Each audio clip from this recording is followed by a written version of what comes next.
just to clarify yung composition ng inyong legal team, we were also informed na kailangan ang mga miyembro ng legal team. Sabi nyo nga, di ba, ICC accredited. So, paano No, nagawa ko? wait. Halimbawa, Unang-una, it's not an absolute rule. But of okay. course, it's the caveat of the client, of the accused, because international criminal law is not only a branch of international law, it's a further subspecialty of international law. And unless you have specialized training and experience in this field, talagang everything will be Greek to you.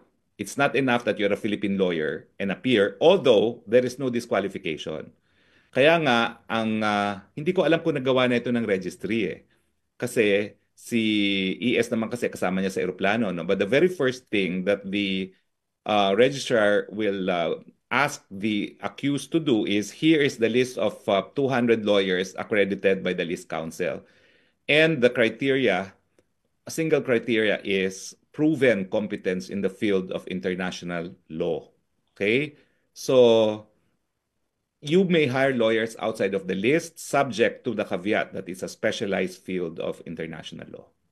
Okay. Kasi po yung nabanggit nyo, halimbawa si VP Sara, hoping also to be accredited also ba by the ICC, tama ba? Or just to Yes, be yes. recognized as a lawyer It's of not the... a requirement to represent that you're part of the list, but of course, if you're going to ask the court who should represent you, they prefer that you choose someone from the list kasi nga may proven competence in the field of international criminal law.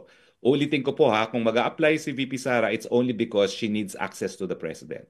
And as a family member, mukhang every visit requires communication with the detention facility. So just to be clarified, para hindi po kami magkamali, so we will say na parang nagpapalista siya as a legal counsel of the president, not ICC, si VP. No, legal counsel Okay. of the Of the president president.